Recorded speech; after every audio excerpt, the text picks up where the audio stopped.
if you integrate all of the economic costs and benefits of nature into these different products, the price will change. And we, as a global community, need to understand that prices will change if we start to take better care of how nature is accounted for in our financial markets. And instead of arguing against it or protesting against it, let's try to understand it. And there's ways probably to make those changes gradual, but we need to figure out ways to accept the true cost of products and services, where the environmental costs and services are included. And that can be done through taxation. It can be done through subsidies. It can be done through a range of incentive structures. Gente de Poder Ambiental, buenas tardes. Bienvenidos a una nueva entrega de Conversaciones de Poder Ambiental. El día de hoy estoy súper emocionado porque voy a tener una conversación con David Meyers. David es zoólogo de la Universidad de Duke. De ahí tiene un doctorado en biología, antropología y anatomía. Y tiene un MBA, una maestría en administración de negocios de la Universidad de Yale en Estados Unidos, y tiene otro MBA también en el manejo de ONGs, de organizaciones sin ánimo de lucro. Muy rápidamente, la experiencia laboral de David. David es un duro y él trabaja principalmente en conservación de finanzas, Conservation Finance, que esa es el área de trabajo principal mía de consultoría. Entonces, digamos que él ha sido consultor independiente para el PNUD, para el Programa de las Naciones Unidas para el Desarrollo. Trabajó en una cosa que se llamaba Green and Advisors, fue asesor senior de el BioFin, que es la iniciativa financiera de las Naciones Unidas. Es un programa muy interesante sobre financiamiento que ellos tienen, y desde el 2018 es el director ejecutivo de una cosa que se llama Conservation Finance Alliance. Con David tuvimos una conversación muy interesante sobre economía y medio ambiente. Esta fue una conversación que hicimos, de manera que esta conversación está en inglés, de manera que si ustedes me están escuchando por Spotify, es importante que si no hablan inglés, pues que vean, porque esto va a estar con subtítulos en inglés y en español, para que lo tengan presente. Y pues si hablan inglés, entonces pues bueno, porque van a poder escuchar esta conversación en la que yo no tanto estoy entrevistando a Dave, sino que estamos teniendo una conversación muy interesante y muy parchada alrededor de economía y medio ambiente. De manera que bienvenidos a Conversaciones de Poder Ambiental, y los dejo con esta conversación. Hello everybody. My name is Juan Pablo Romero. I am the founder of Poder Ambiental, an initiative that aims to talk better and more about the environment. And I think that that's important because society is built through conversations. And I'm here with David Meyers. David. Juan Pablo, pleasure to be here with you. I'm David Meyers. I'm the Executive Director of the Conservation Finance Alliance, and I'm the co-founder of the For Nature podcast. And I've been working in conservation finance for many years, and conservation for even longer than that. And I've done work in business and research. And so I'm very excited to be with you, Juan Pablo, having this conversation about how we think about nature and economics and what we need to change. So a pleasure to be here. Great to be here. So shall we, let's begin with a topic that is, how do you think that the economic system records the importance of of the environment. We recently were at an event together, and you mentioned that, and I saw myself in you. So how do you think that happens?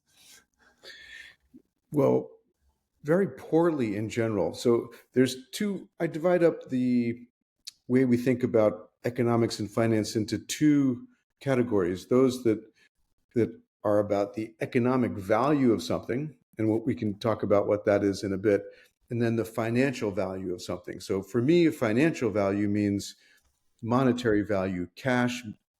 Someone's willing to pay for something. Money changes hands. That's the financial piece. Whereas the economic piece can be quite broad, including the value I get, satisfaction I get from walking in the woods, the satisfaction I get from breathing the air and being part of nature. And their nature is hugely valuable in terms of the economic value. The challenge I find is that it's hard to integrate environment and nature into the financial or the monetary value of nature. So we can do studies looking at how important nature is, and people have shown that it's worth probably more than the entire global economy is worth. But how do we bring that into financial decisions and budgeting processes, and how do we bring in the true value of nature so that we're using that information to make decisions? That to me is the question. What are your thoughts on that? My thoughts on that is that, yeah, I interpret value as something that is important. So value is something that it's important, and I think that recently, well, not recently, but a couple of years, I listened to a book of Mariana Mazzucato, and one of the discussions that she had is that somehow in the recent years, money became value, and money it's a representation of value, and the economic system that we have signals the importance of something through prices. So if something is expensive, it's important, but if something is free, it's not important. And nature gives us everything for free, and that's the tragedy of nature. We overconsume it because it's free, and we pollute it also because it's free. And the economic system does not record those processes.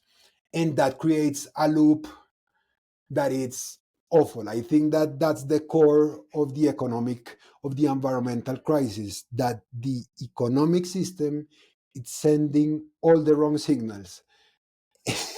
And basically, it's finishing nature as we know it. Yeah.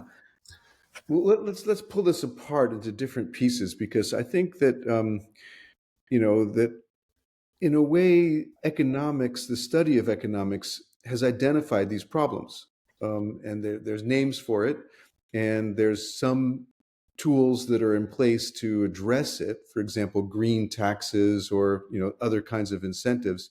But overall, it's absolutely true that nature seems to be outside of the economic system, and you know our work, what my work, a lot of that is to try to bring it in to the system.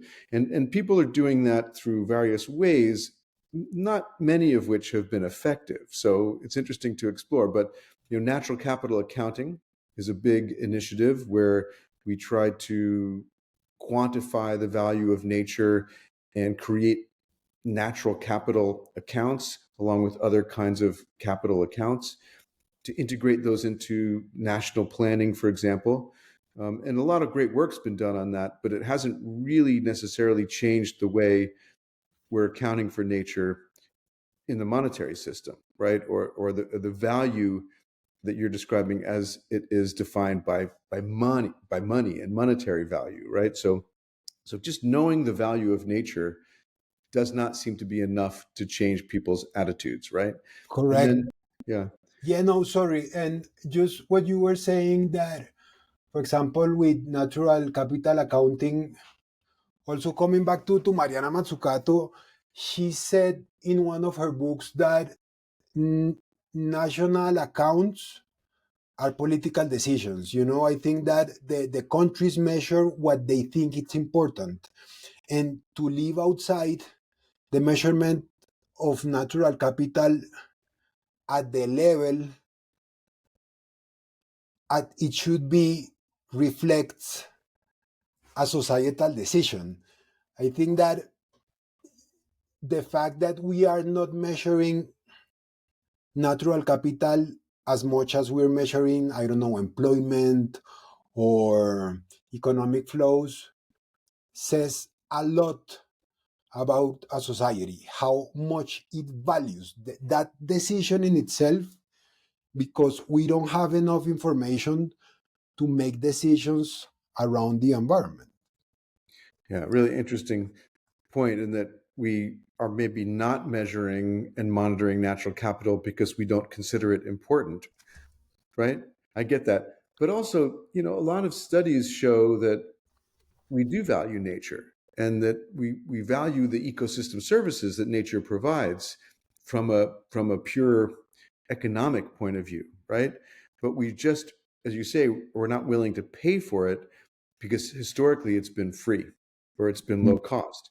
So we're in this situation where in the past, nature provided us all these free services, water regulation, coastal protection, soil production, pollination, recreation. All these services were provided effectively for free by nature. We've reached a point now where nature can no longer provide those services without major changes in how we manage our relationship with nature.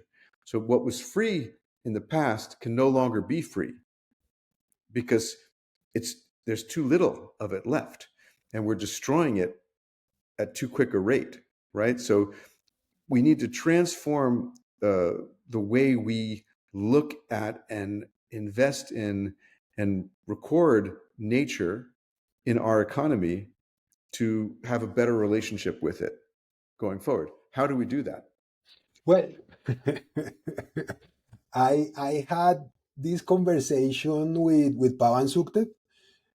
Yeah, brilliant. And I was talking with him, and he says that we need to incentivize the good and disincentivize the bad. So basically, we need to develop economic incentives, and we need to tax more.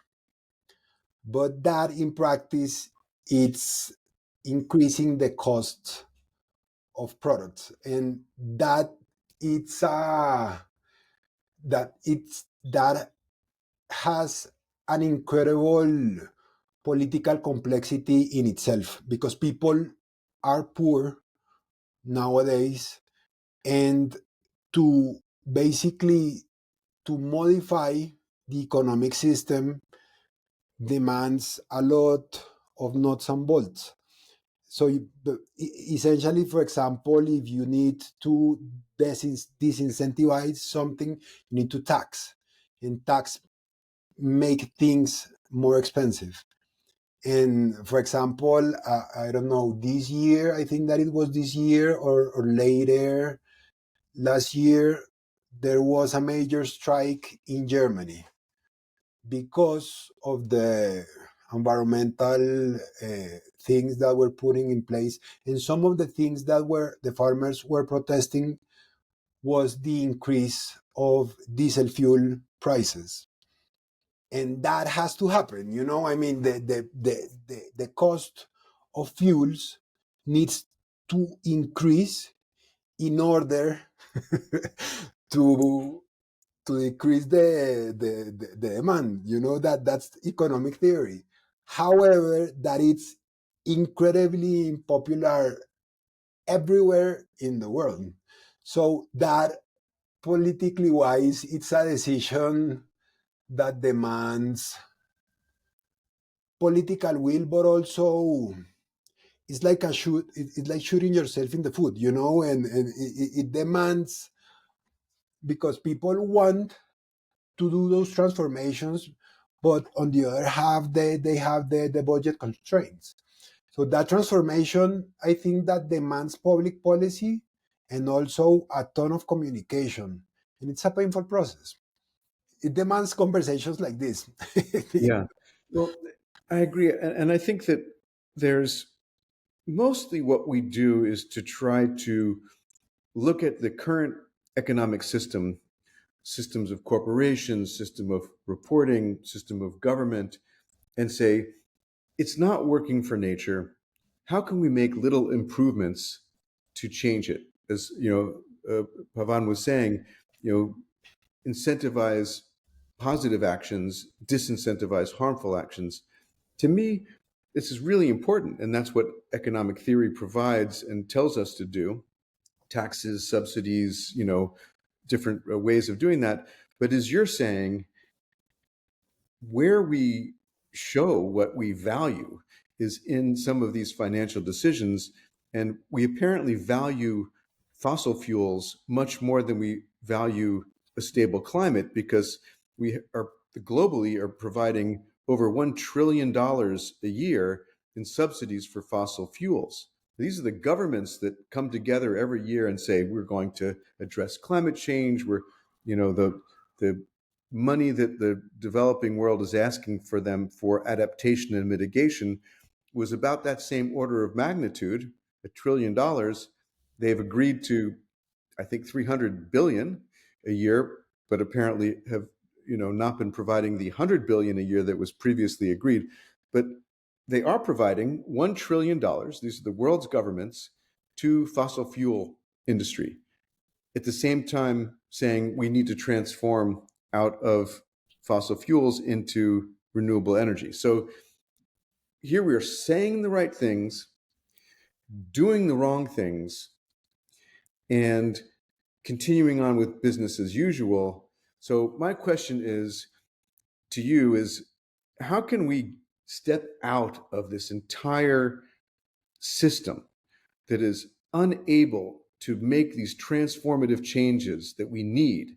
Because if we can decrease those subsidies from 1 trillion down to 800 billion a year, we will consider that a huge success. But we're still financing fossil fuels at $800 billion a year. And renewable energy gets subsidies of, I don't know, 100 billion, 200 billion if we're lucky. So how do we step out of this entire system and find ways to communicate and convince people to elect the right government people, to allow the government to put in place taxes and other incentives, without protesting? How can we convince people that we need to transform how we relate to nature in a positive way? Well, I think that has plenty of complexities. I think that it's a loop that we're in, what you just described, because we're trying to fix something by, yeah, it's a very complex loop. I think that the transformation comes from power. So I'm going to elaborate on this. I think that the insurance sector is going to play a major role in this. For example, in Florida, in the US, I understand that like a year or 2 years ago, Farmers Market, I think that is the name of the insurance company, withdrew from Florida. They say we cannot be in here anymore because we're paying too much premiums on this. So basically, what is going to happen in there is that the insurance companies are going to be, I think, that very important allies in this, because they can signal those price signals in the economy. So people feel that in the US, I understand that insuring a property in Florida, it's more expensive than in the rest of the US because of the calamities that happen in there because of the hurricanes. related to climate change. So as climate change and the global crisis hit harder, the occurrence of those type of things that are very bad is going to happen more often. So the insurance companies, they're going to say, okay, this is something that needs to stop. And that it's a power structure that can fight somehow big oil, because insurance companies have money, so they can become a very important part of that. So that's a price signal. I think that another component has to do with people and governments having longer decision making periods, because people make decisions, especially oil. For example, here in Colombia, most of the economy of the country, the state is financed by a company that is called Ecopetrol, which is an oil company that is partially owned by the state. So if Colombia does not, for example, extract oil, cannot sustain itself. So it's a transition of the economy, and also think in a longer term. I think that those would be the two things I can think of initially, and a lot of conversations explaining the importance of making those decisions. What do you think that we should do, David? Well, How do you see it? so I don't know the answer to that. I worry about. I think about this a lot. I agree. The insurance industry could be a very powerful ally for this. They see the risks of environmental change, of biodiversity loss, and of climate change better than almost any other industry out there, because they're specialists at understanding systems, and they track data, and their business is based on understanding how that data might influence their profits. So as a business, they're really focused on some core issues, and were some of the earliest companies to be aware of climate change when it first became an issue. The transformation I see we need is more along the lines of convincing people that it's worth making changes to their lifestyle, and making changes to their politics that is longer term. And you'd mentioned the short term piece. Even insurance companies, they're investing their money in the stock market. They need to generate returns from all the capital that they're holding for people. And they also invest in oil companies because they generate good returns. We all use oil. Okay, let's be serious. I use oil. Yes. You use oil. We need it right now, but we need to move away from it. And it's harder to move away from it when the price is so artificially low. Mm-hmm. So we need to explain maybe what the true cost of products and services are, including environmental services, ecosystem services, but also food and oil. And there's if you integrate all of the economic costs and benefits of nature into these different products, the price will change. And we, as a global community, need to understand that prices will change if we start to take better care of how nature is accounted for in our financial markets. And instead of arguing against it or protesting against it, let's try to understand it. And there's ways probably to make those changes gradual, but we need to figure out ways to accept the true cost of products and services, where the environmental costs and services are included, And that can be done through taxation. It can be done through subsidies. It can be done through a range of incentive structures that Pavan is talking about, right? Um, but the consumer and the civil actor, people that vote, need to be aware of these things. So that's why I'm excited by what you're trying to do, which is communicate these issues in a way that helps people understand how nature can be better accounted for in our economy and society. But it's a tough sell, isn't it? Because I think that yes, I mean yes to all, but what I think that is very complex is what you were mentioning, the prices need to be modified, and when you include positive and negative externalities into prices, meaning those for those that are not economies, so the benefits that are not accounted on a price that a product generates, it's a positive externality. And the social cost that it generates, it's a negative externality. So if we include those in the prices, it becomes more expensive. But Something's more expensive, something's cheaper. Yeah, if you have a product that is benefiting nature, it will be cheaper. through subsidies. Yeah. No, through subsidies, through the increased cost of other products, for example. So even prices is a pricing is a system. What we don't pay a certain price for something only because that was what it cost to produce it. If all we pay for is the cost to produce something, no one makes any profits.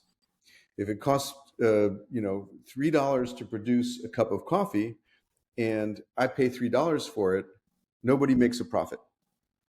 Correct. If it costs $3 to make and I pay $5, somebody's going to make $2 of profit on that, right?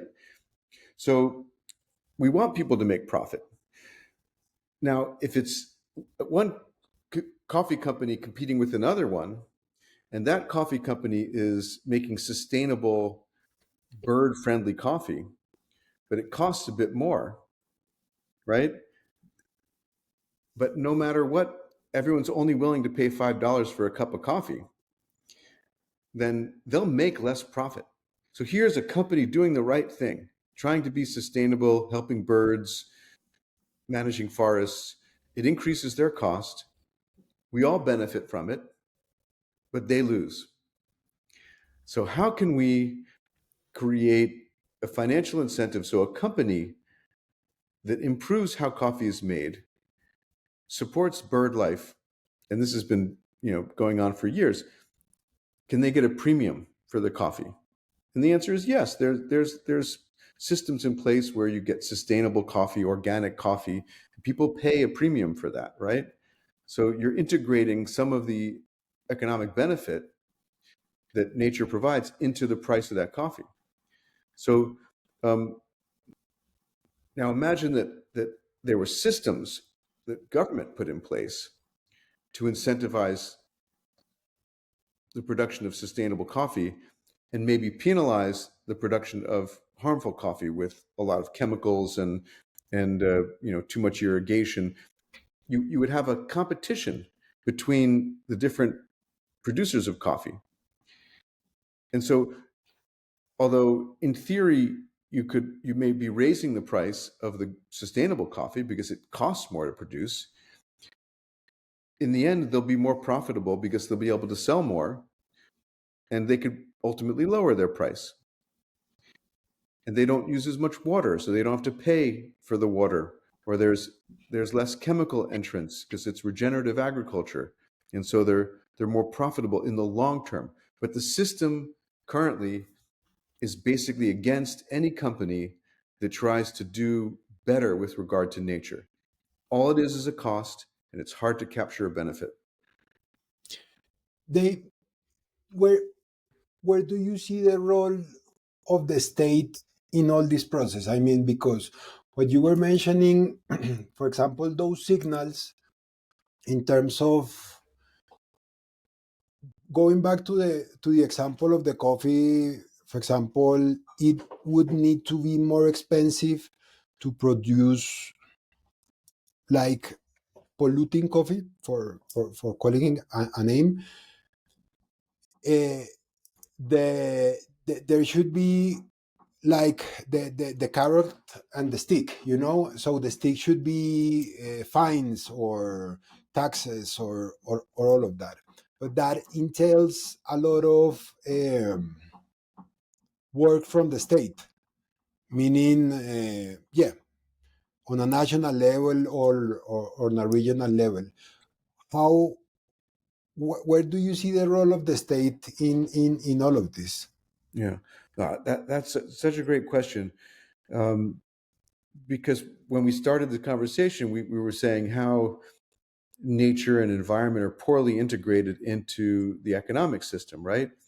And it makes us think that the economic system is some kind of planned system that someone, said, "Oh, I'm going to design an economic system," but in reality, it's something that evolved.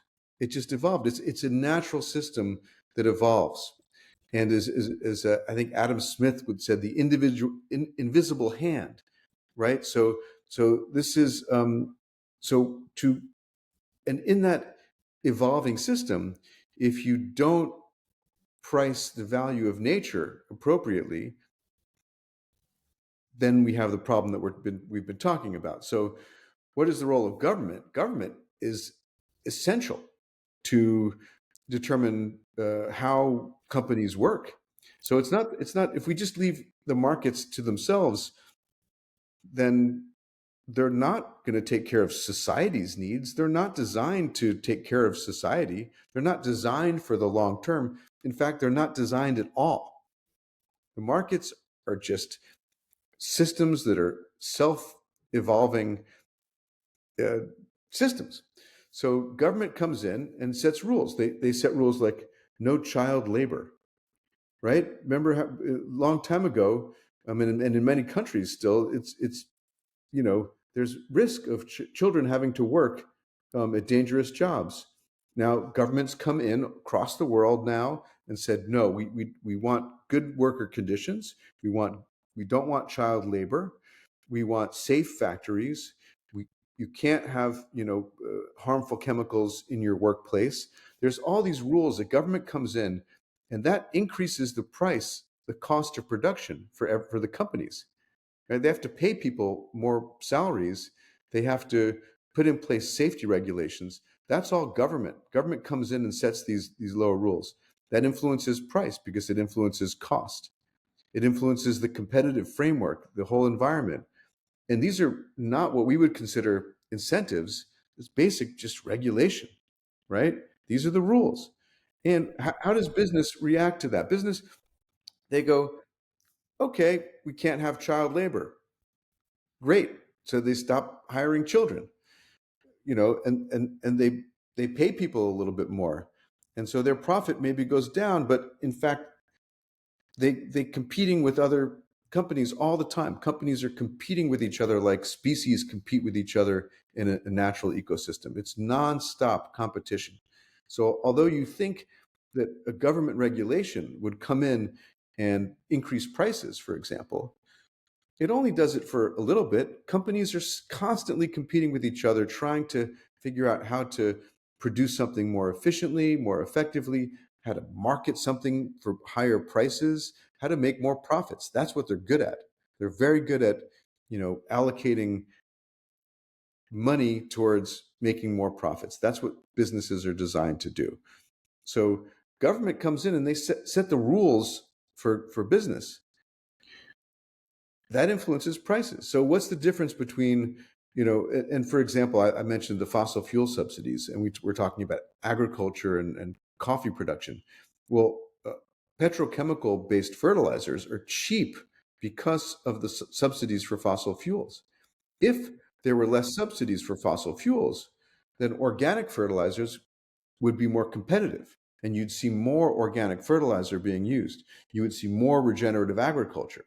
So in a completely separate situation, the choices that governments make about how much they're going to charge for extraction of oil on public lands, how much they're going to subsidize certain activities that could reduce the cost of fossil fuel, have influence on the entire system of the economy.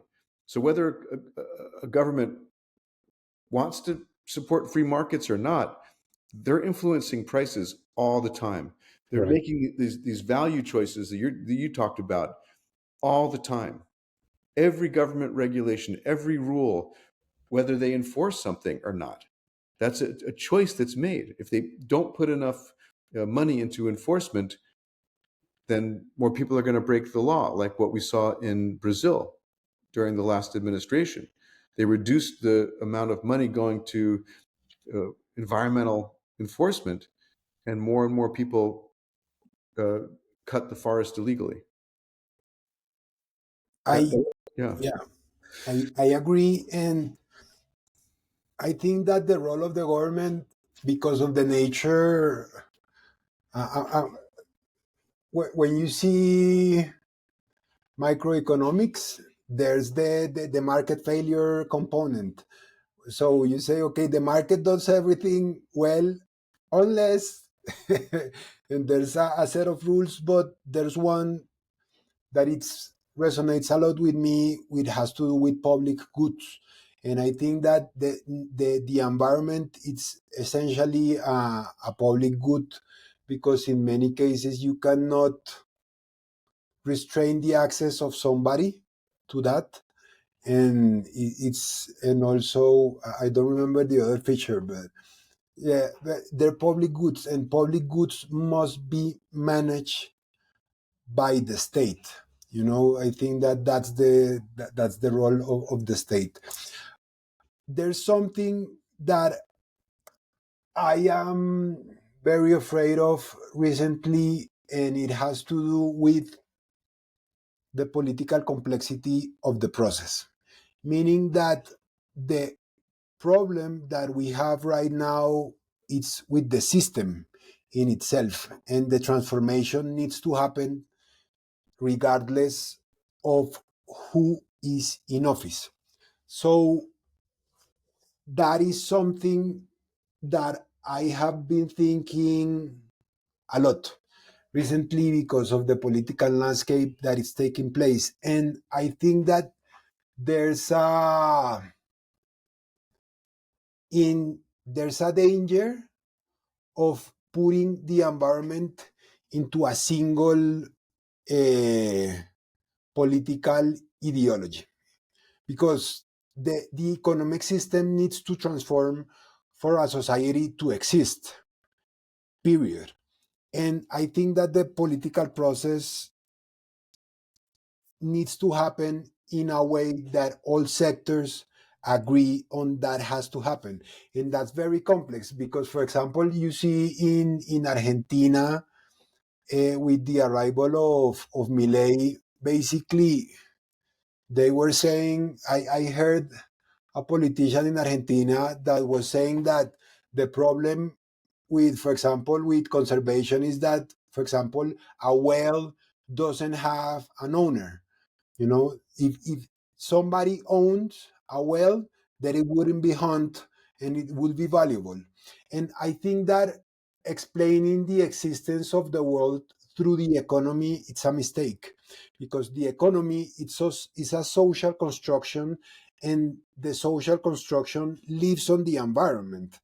So try to adjust the world to nature. It's something, I mean, to adopt nature to the economy, it's nonsense. But the political conversation around that needs to happen on both sides of the aisle. Meaning, for example, in the case of the US, the debate cannot be, I mean, for example, if the environment is I mean, because I'm going in circles in here, but I'm heading somewhere. For example, we have elections next year here in Colombia, and there's a lot of environmental work that has been done by this president, who is the first left side president in the history of Colombia.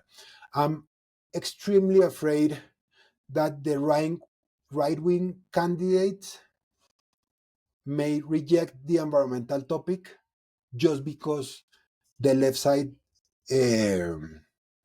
government did, So I think that going back to the role of the public sector, I think that is very important that we ingrain these debates in the political arena. And I think that the discussion could be who does it more efficiently, where are the opportunities, and that should be the discussion, because the role of the government is so important that politics should go to efficiency more than if it happens or not. How do you see that political complexity of that process because of the importance of the government in the management of the environment? That's a good question. I know in the US in the past, the environment was not politicized. We had conservative governments putting in place new legislation for water and air. So Richard Nixon famously put in place The EPA, key yes. key environmental legislation. And so although recently it seems that there's a bit more disagreement, I don't think that anyone would disagree on the importance of clean air or clean water and the services that nature provides to us in terms of recreation and protection of coastlines and things like that are services that we all need, and we need them now and for the future generations. So I think reinforcing the message about how important nature is and how important the environment is for us all is essential and will move society gradually towards more responsibility. I'm I sometimes feel like we're always working on the margins of the big picture. Like we're trying to make small changes here and there and missing the larger picture. And I'm trying to come back to that larger picture sometimes. But I remember 25 years ago when I was doing a master's in business, I took an economic course at the School of Environment at Yale, and at that point there were 80,000 chemicals that were being used in the U.S. That's 25 years ago. There's been a lot of innovation since then. There's probably over 100,000 chemicals that we're producing that are registered. Okay, globally, I don't know how much larger it is. At that point in time, only 20,000 of those chemicals had even been assessed for the risk to human health.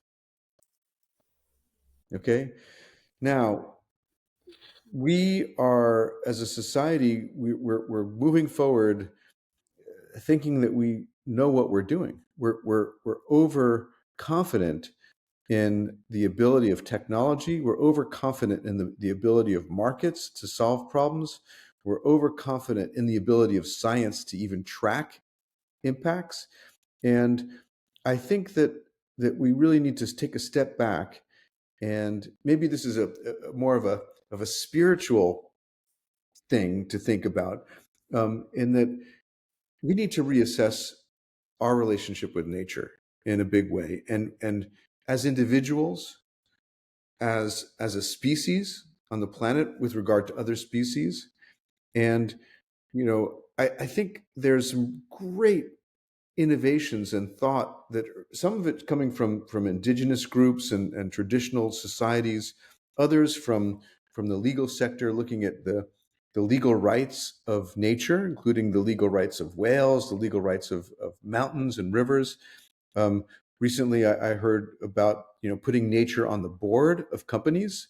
You have someone who's sitting on the board who represents nature on that board, to try to give a voice to nature in a way that we really haven't done effectively in the past. And to me, that kind of consciousness, the transformation of how we think about nature, that's the kind of big consciousness change we need, because otherwise we're just trying to fix things on the margins. There's small changes, little wins when we win, but mostly just continuous confusion, continuous frustration, and somehow we need to really change how people think about our relationship with nature, and the relationship between nature and money, and the relationship between government and nature, and the relationship between business and nature.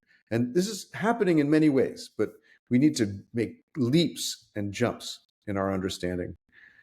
And where do you think that that's happening? Because I think that we're being too. I was talking to a journalist that interviewed the other day, and she said that there's a problem with environmental communication. Is very depressing. People get very, because it's very sad. So let's bring some hope into the conversation. You just mentioned that there are things happening. What gives you hope of things that you're seeing that are transformative and you think that can have an impact? Hmm. That's a great idea. I'd mentioned, looking at the rights of nature, because that's a huge area of opportunity. Giving nature some legal standing in courts, I think, is huge. Putting nature on the board. I think the disclosure rules that the European Union are putting in place, the task force on nature-related disclosures, the work that's being done there for companies to disclose their impacts and dependencies on nature. I see a lot of positive movement there. There's a lot of interest in investing in nature. This is the benefit of the positive side. People want the positive stories. They want to be, I want to invest in nature. I can get a return by investing in climate change. And uh, very few people want to spend time fixing the dirty problems. People are really excited about positive investments. But that's great. We need more positive stories. There's so much, even the 30 by 30, the expansion of protected areas is an incredible vision. 30% of our oceans, forests, lands, and fresh water could be under some kind of conservation and protection by 2030, if the world can achieve this goal. That's 30% of the planet. That's huge. We need to manage the 70% as well, but just getting that 30% conserved is great. So there's vision. There's also an increase in awareness and empowerment of indigenous people and local communities in ways that we haven't seen in the past. And these are, you know, groups who have had great relationships with nature over thousands and thousands of years. And we're starting to listen to them more. We're starting to empower them more and provide them with the support that they need to continue to maintain the areas under their right and responsibility. And that to me is exciting. And yeah, I just, it's just, there's all these great initiatives happening, and nature. The one thing that, if I can say one thing to kind of conclude this question that you're asking, is how do we reframe the way we look at nature? Not as it's a crisis, we're losing it, we're all going to die. That doesn't help. That doesn't help, no. No, we need to look at nature as, oh my goodness, this is an amazing planet, which is providing us with incredible resources, air we can breathe, water we can drink, rainfall for agriculture, bees that pollinate our crops, coastal protection, things that we, that make this planet amazing, climate regulation, wood products. I love wood products. There's so much that nature provides to us. So we need to think of how can we live with abundant nature. We want these services, ecosystem services, to be abundant. I want to continue to get free services from nature, lots of them. Every breath I take comes from nature. I want that. I want that for my kids, for future generations, for future whales and trees, and that's the vision we want. We want a rich, abundant world locally in our backyards and in places like remote that we don't even visit, maybe Antarctica. I want it to be healthy, abundant, productive. If you When you look at the world, it's incredible. The diversity of life on the planet is mind blowing. How amazing it is, how it all evolved. You go to Mars. There's nothing.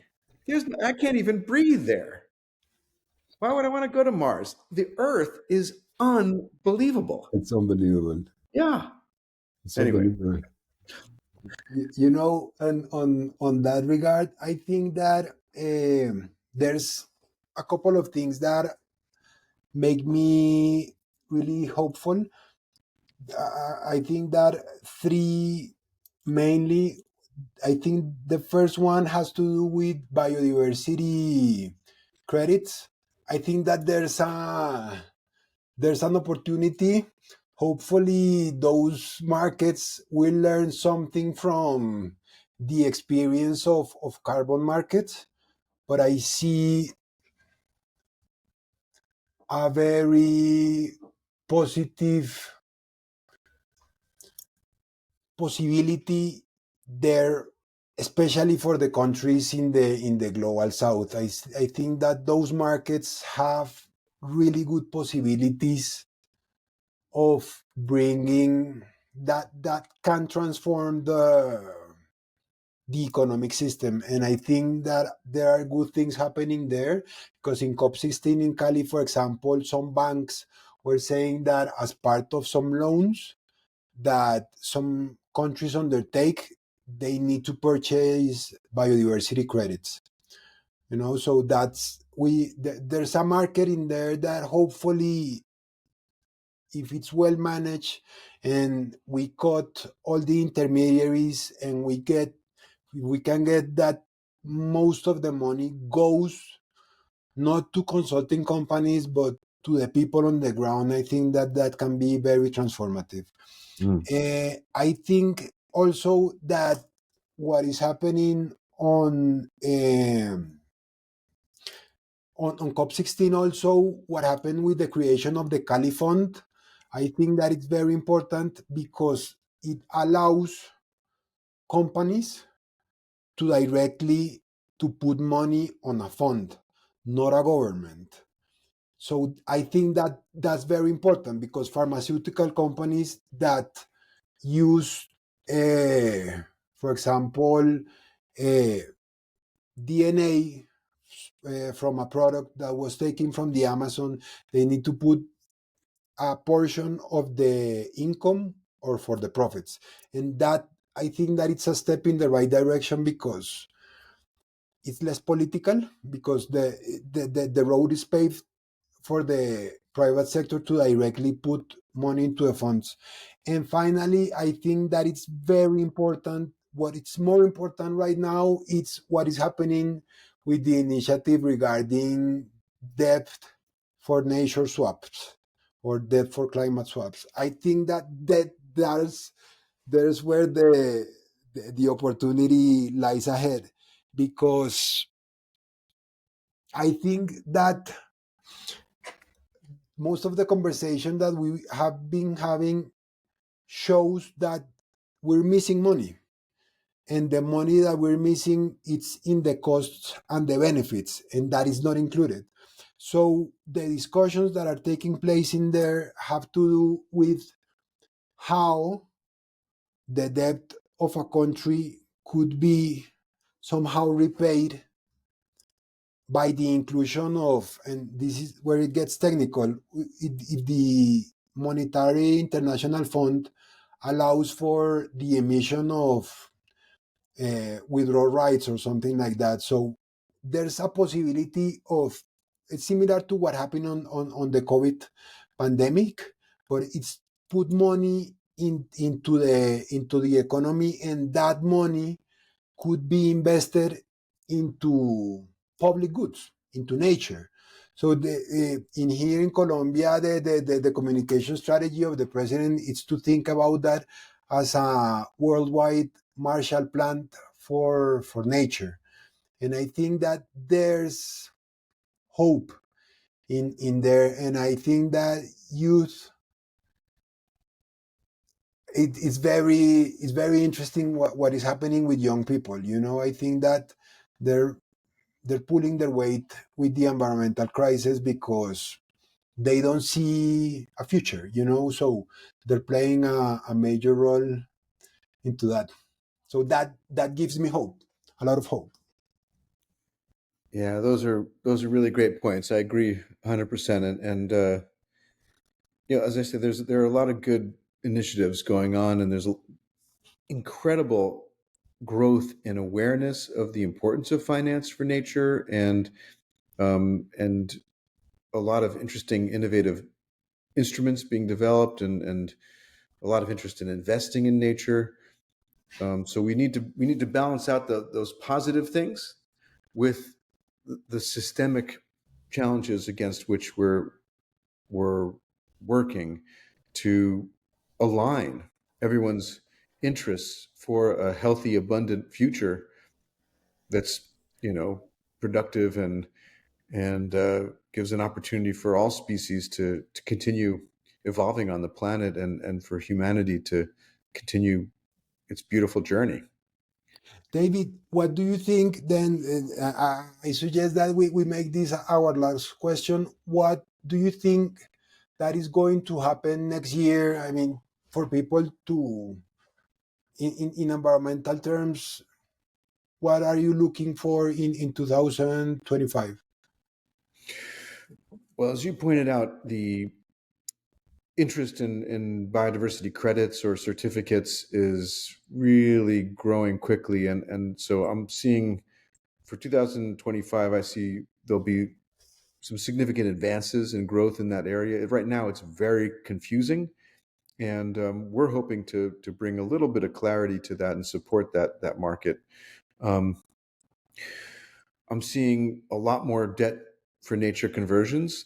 I think that's going to help countries who are struggling to repay their debt. I think there's a big and new initiative by a range of partners, including TNC and WWF and Pew, to support that, and I think that's very positive.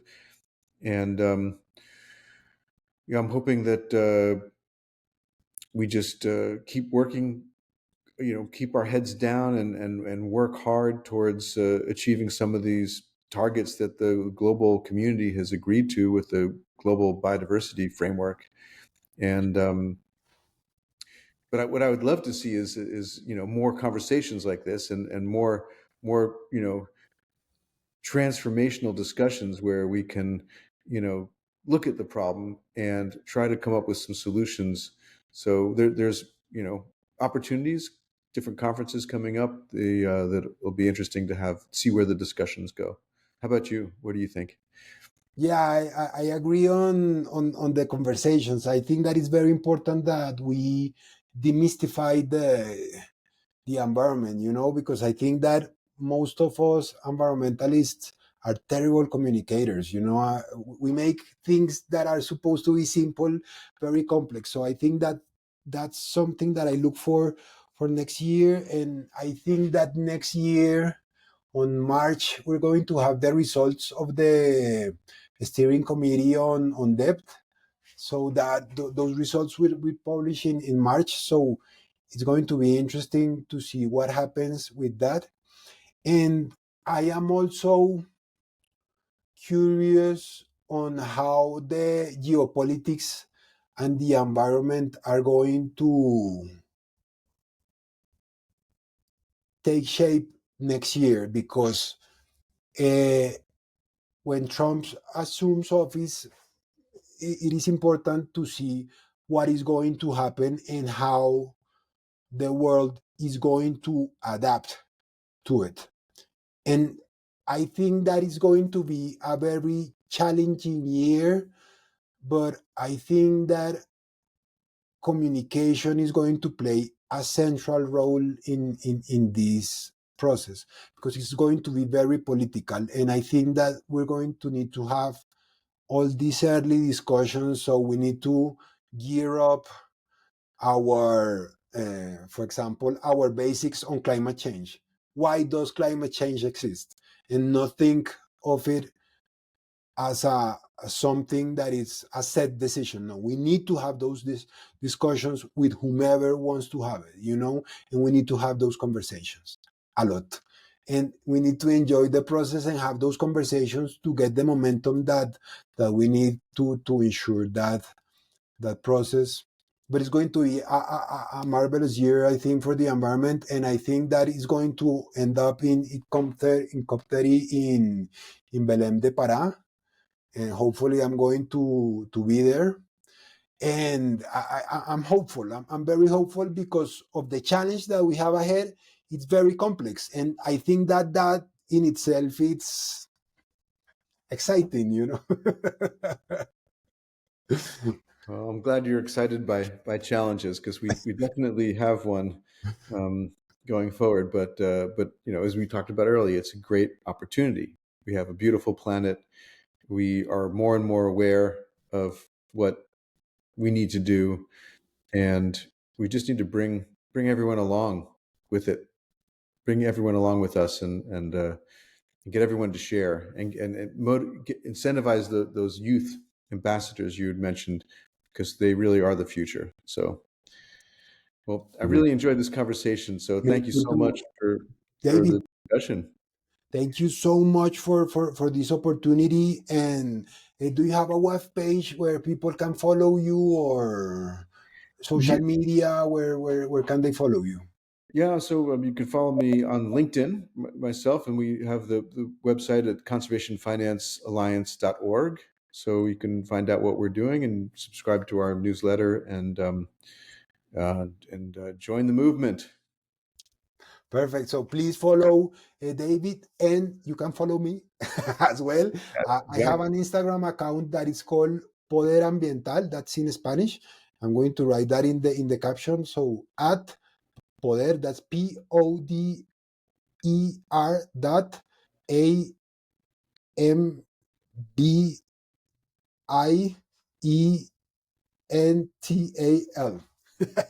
Exactly. Thank you so much, David.